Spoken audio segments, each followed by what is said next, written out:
উৎসব বলতে থাকে তোকে ঘাড় ধাক্কা ধরে বার করে দেবো এবং তোকে কোম্পানি থেকে বার করে দেবো। সেই সময় কিন্তু কৌশিক প্রচণ্ড রেগে যায় এবং বলতে থাকে আমি এখন উৎসবকে যে শাস্তিটা দিতে চলেছি আশা করি তাতে কেউ বাধা দেবে না। তারপরে উৎসবকে বেল দিয়ে প্রচণ্ডভাবে মারতে থাকে এবং সবাই কিন্তু অবাক হয়ে যায়। এদিকে কিন্তু জগদ্ধাত্রী আর স্বয়ম্ভু বলতে থাকে ওর এই শাস্তিটা কিন্তু প্রাপ্য ছিল। তারপরে কৌশিকী সেখান থেকে চলে যায় এবং উৎসব তাও কিন্তু থামে না এবং বলতে থাকে জগদ্ধাত্রী আমি কিন্তু তোমাকে দেখে নেবো। তারপরে ধরাধরি করে সবাই উৎসবকে ওপরে নিয়ে যায়। তারপরে দেখতে পাওয়া যায় যে দুর্গা তারা পৌঁছে যায় কিন্তু ঋষভের বাড়িতে এবং ঋষভকে বলতে থাকে তুমি একটা আনরোম্যান্টিক, তোমার সামনে এত সুন্দর একটা মেয়ে দাঁড়িয়ে রয়েছে, তুমি তাকে প্রপোজ করো না কেন?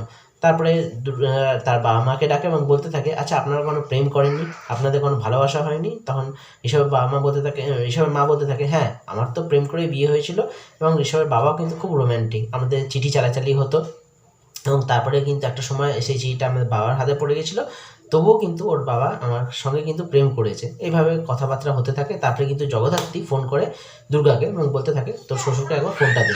নিয়ে তারপরে যখন দুর্গার শ্বশুর কাছে ফোনটা দেয় তখন দুর্গার শ্বশুর বলতে থাকে আমরা সমস্ত কিছু কিন্তু পেপারে পড়েছি, কি হয়েছে না হয়েছে, সঞ্জিত ব্যানার্জিকে আপনারা গ্রেপ্তার করেছেন, তবে এই জন্য কিন্তু আমাদের যে সম্পর্কটা এবং দুর্গার আর ঋষভের বিয়েটা সেটা কিন্তু যাতে না ভাঙে। তখন জগদ্ধাত্রী বলতে থাকে না এটার কোনো সম্পর্কের প্রভাব পড়বে না, তবে হ্যাঁ আমরা কিন্তু আপনাদের বাড়িতে যাব এবং কৌশিকীও যাবে এবং আরও বড়রাও যাবে, বিয়ের সম্পর্কে কিছু কথাবার্তা আপনাদের সঙ্গে বলার রয়েছে। যেটা শুনে কিন্তু ঋষভের বাবা খুব খুশি হয়।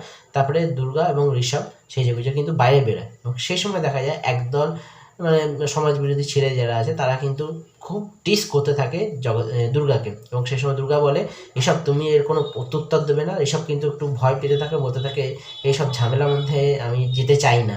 তারপরে কিন্তু দুর্গার হাতটা ধরে না সেই সমাজ বিরোধীটা। তারপরে এপিসোডটা শেষ হয়ে যায়। দেখা যাক কী হয় নেক্সট এপিসোডে।